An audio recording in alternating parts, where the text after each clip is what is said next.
today I want to review my very first book, Living in Your True Self. One thing I discovered is that I've never really reviewed this book.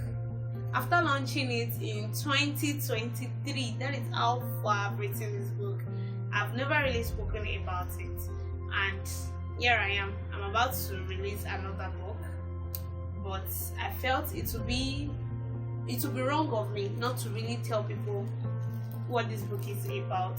So today I'll be sharing some things about the book, and we'll be doing it for some time, but today I'll be giving us the basic foundation of what the book is about.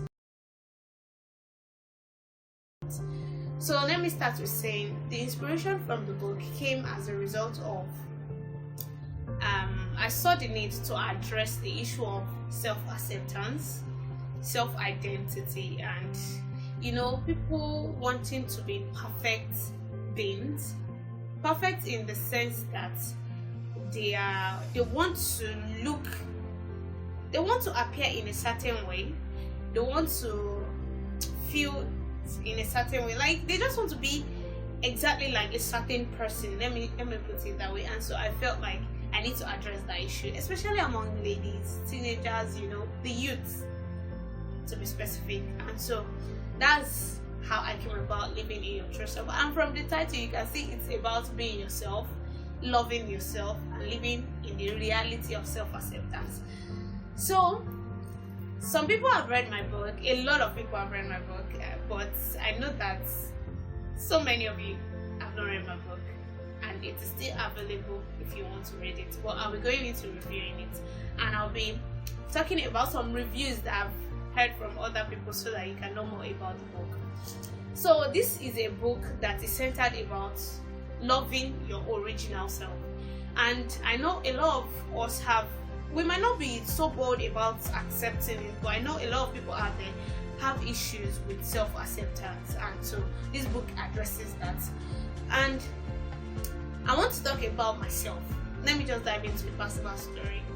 So recently my sister was telling me, that your book, like I was with my siblings and we were talking about being different, and jokingly they would just start there like, Favor, you're the only dark one in the family, like among my siblings. And my brother was like, if you're not even careful, your husband is light skinned, you will still end up being the only different one even in your own family. And we laughed over it. And then my sister said something, that one of her friend who came for the launch of the book and also read the book was telling us something about the book, that he read that I was talking about maybe difference in my family, and we were talking about that.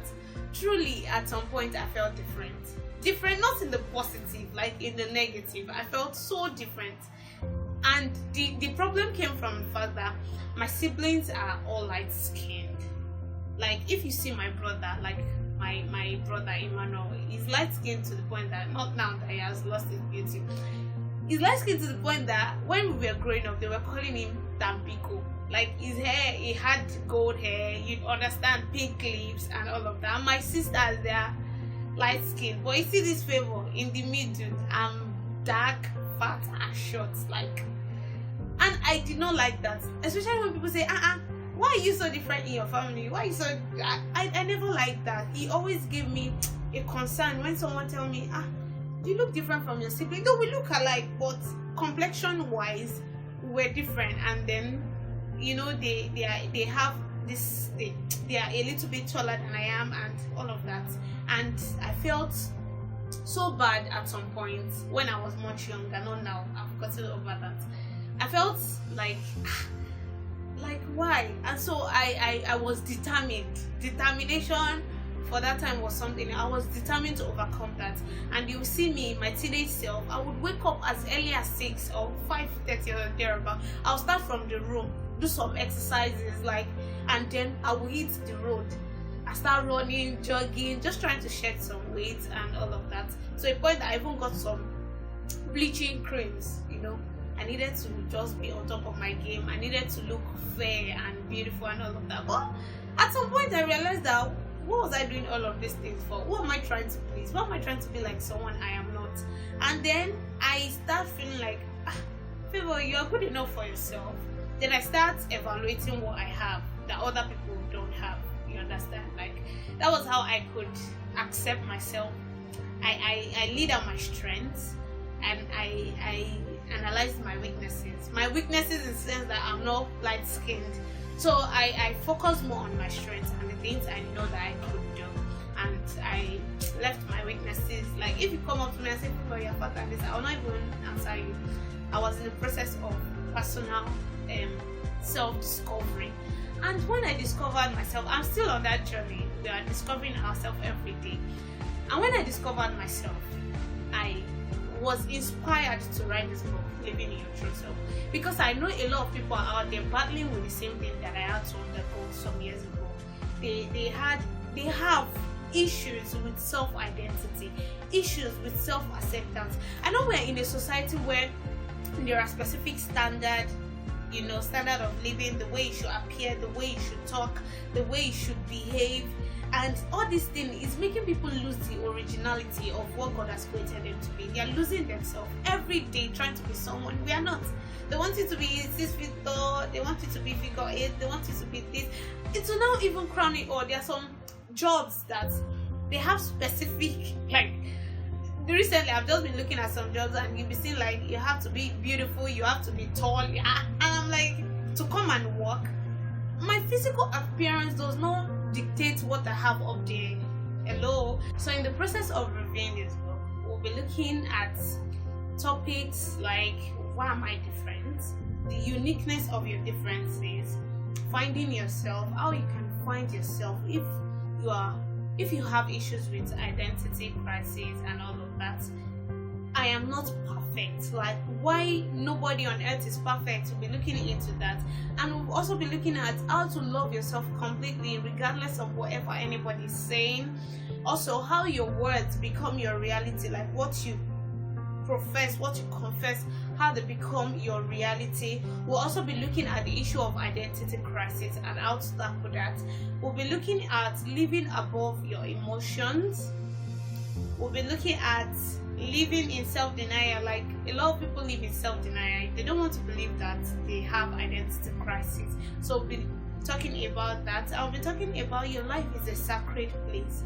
Sacred place in the sense that there are certain things you do not allow into your space, like your space as in your life. So we'll also be looking at hold on to something bigger. When I talk about something bigger, I'm talking about the issue of the spirituality, like God, and how you can become perfect in Him. We are not perfect on our own. We can't be perfect because only God is perfect. But how you can be perfect through Him and in Him. So also we'll be talking about, who do you want to be exactly? Like, who do you want to be? And that is a question I want to pose to you today. Who do you want to be? So we'll also be looking at unconditional self-acceptance, accepting yourself that doesn't come with maybe any societal pressure, anything. How you can accept yourself unconditionally. The importance of knowing your worth. You have to know your worth. You have to know what you stand for. You have to know your value. We'll also be looking at that topic. I'll be looking at what exactly is driving your life, like your passion, the drive, like your motivation. What is motivating you in life? And last but not least, we'll be looking at how you can live in the fullness of your potential and of who you are and of all God has created you to be. So I know this is like a book review, but I can tell you that I'll try to make it as interesting as possible. So I'd love to see you in the series of reviewing this book for a few weeks. We'll be doing that, and so I would love to have you to watch out for the series of reviewing Living in Your True Self. And if you have issues about identity crisis, I feel this place is best for you. This is what you need. And so if you need a copy of this book, we have a lot of it. Like, it is readily available and it is just 1,500 naira. So if you want a copy, you can send me a DM. You can just let me know. My people will get across to you to make sure that you have this book. And also, it might not be you might know someone that have identity issues.